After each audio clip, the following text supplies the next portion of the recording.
And now I'd like to welcome my guest to the program, the legend himself, Grand Ole Opry star, Jim Ed Brown. Jim Ed, can you hear me okay? Hello, Paul. Sure I can.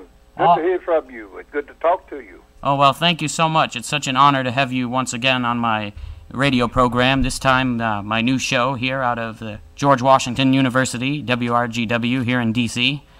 So how have you been, my friend? I have been great. It's been a great summer. Looking forward to the fall. Always enjoy getting out, in the wintertime. And you have quite a number of new projects that you've been working on, and we'll get to them in a minute. But I'd like to first go through a little bit of your career history with you, if that's all right. All right. So, Jim Ed, how old were you when you first started listening to the Grand Ole Opry? Oh, golly, Paul. I could not tell you exactly because my father listened to it, as I was growing up. I realized, I guess, whenever I was 7, 8, 9, 10 years old, something like that I was listening to the Grand Ole Opry.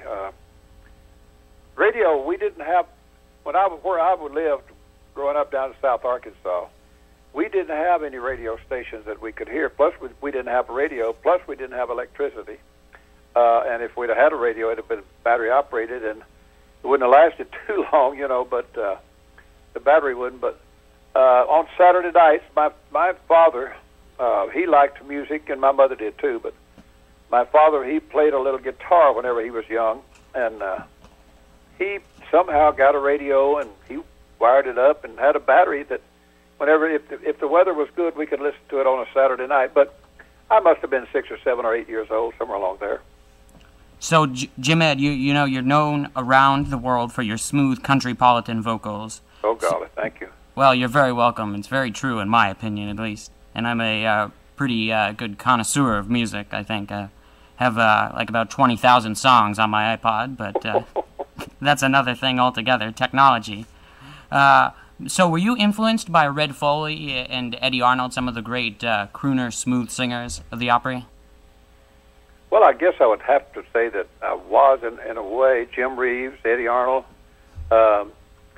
Red Foley, he had the Ozark Jubilee, and we went up and were members of that for a while. I always liked Eddie Arnold. I've been listening to the Grand Ole Opry, once I got old enough, 17, 18, 19 years old.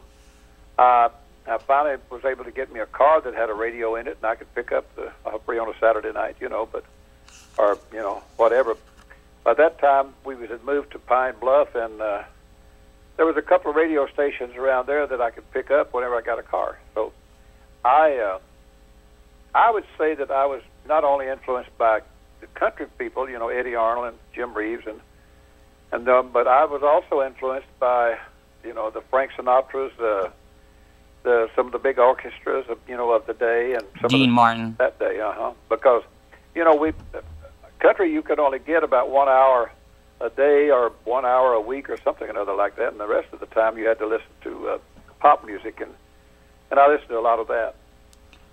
So it's well known probably to most of the listeners in my audience here that you sang with your sisters Maxine and Bonnie for many years, but some might not remember that you actually started out as a duo act with just Maxine. So how did you and Maxine start to sing together professionally? Well, we just sang around sang in church some, and finally, and we, whenever I was still in college, wrote a song called "Looking Back to See," and that was our first endeavor into the music business, professionally, and we recorded that, and it was a hit for us, and that's what got us started as a duet.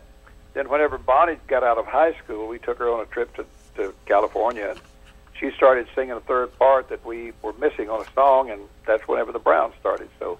Well, I think when Bonnie graduated from high school, that was in about 1955, somewhere around there. So that was a pretty big year, because that's when the trio, the Browns, was officially formed. That's right. As you said, and it wasn't really too long after that you started appearing on the Louisiana Hayride, wasn't it?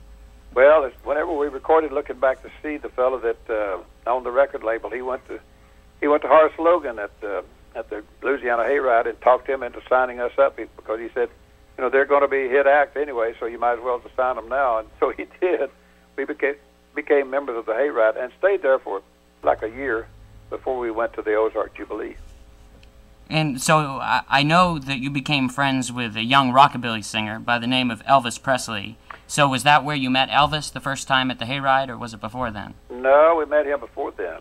In fact, I talked to Horace Logan and got him to let Elvis come in and start singing. But anyway, we met him in '54, right after he did the song That's All Right Mama, which was his first record.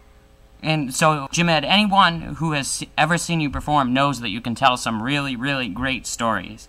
And you once told me a funny story about Elvis borrowing your father's car. So I was wondering if you might retell that story for our audience here today.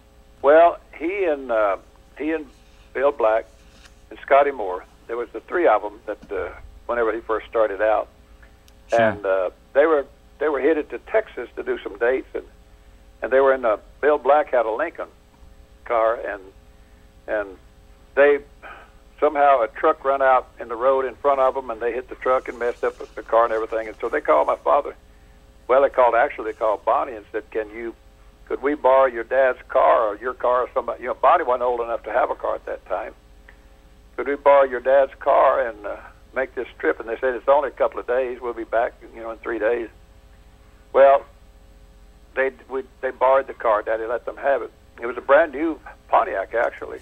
He had just had it a couple of weeks, and they took it and they kept it for about 10 days. And whenever they finally brought it back, they had worn the front tires out and everything else. But yep, they parked it in front of the house, and they didn't let us know that they brought it back. I don't know how they got away from there. I guess they'd already got another car or something. Yeah, they probably knew they were in trouble at that point. Oh yeah.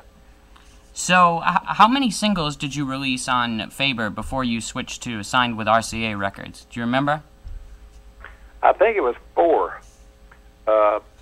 We did Looking Back to See, Here Today and Gone Tomorrow, Dragging Main Street, and we did another one, but then we did some things with a whole group of people, We did a thing called The Grass is Red that I did with a vocal group.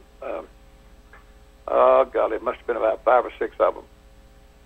And so I heard the Bluebirds singing, was that your first release on RCA? No. I Take the Chance was the first one.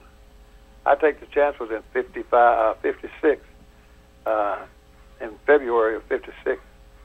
I heard the Bluebirds sing was our second release, our third release on RCA. And so you mentioned earlier, Jim Ed, that you left the Hayride after about a year to the Ozark Mountain Jubilee, and that was a larger show, but was it also the TV exposure? Because that was on network TV at the time that convinced you.